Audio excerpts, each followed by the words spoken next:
તો નોરતા આગળ આવી રહ્યા છે આવનારા 2 દિવસ પછી અને વરસાદની પણ એ સમય પર જોવા મળશે એક મેઘરાજાની ધડબડાટી અને હવે આવનારો સમય શું કહી રહ્યો છે, વરસાદ કેવો ક્યાં થવાનો છે તેને આપણે વોલ ગ્રાફિક્સ થ્રુ વિગતો બતાવવા જઈ રહ્યા છે। આવતીકાલથી આપણે શરૂઆત કરીએ 20મી સપ્ટેમ્બરની વાત કરીએ।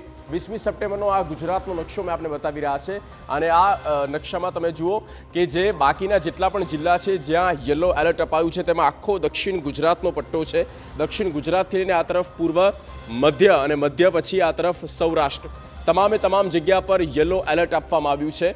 એક સાબરકાંઠા અહીંયા એડ થયું છે ઉત્તર ગુજરાતમાંથી અને આ તમામે તમામ જિલ્લામાં 3 ઇંચ સુધી વરસાદ પડી શકે છે, અતિ ભારે વરસાદ થઈ શકે છે અને ત્યારબાદ જે ગ્રીન ઝોન છે એમાં ખાસ એટલું દેખાતું નથી, સામાન્ય વરસાદ થાય અને ના પણ થઈ શકે।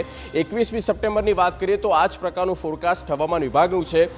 21મી તારીખે પણ આ તમામે તમામ જિલ્લામાં વરસાદ રહેશે, સૌરાષ્ટ્ર હોય કે દક્ષિણ ગુજરાત હોય કે મધ્ય પૂર્વ ગુજરાત હોય, સાબરકાંઠા સુધી આ તમામે તમામ જે જિલ્લા છે ત્યાં આ જ પ્રકારની આગાહી છે।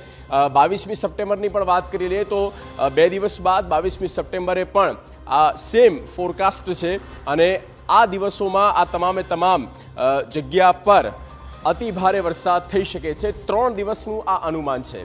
નવરાત્રિને આડે હજી 2 દિવસ બાકી છે અને આ 3 દિવસનું એટલે કે માની લો કે નવરાત્રિનો જે પહેલો દિવસ છે અને ત્યારે દક્ષિણ ગુજરાતથી લઈને સૌરાષ્ટ્ર અને મધ્ય પૂર્વ સુધી એટલે કે ઉત્તર ગુજરાતને બાદ કરતા લગભગ બધા જિલ્લામાં સામાન્યથી ભારે, મધ્યમથી ભારે વરસાદ થઈ શકે છે। આ પ્રકારનું અવલોકન, આ પ્રકારનું આંકલન છે હવામાન વિભાગનું।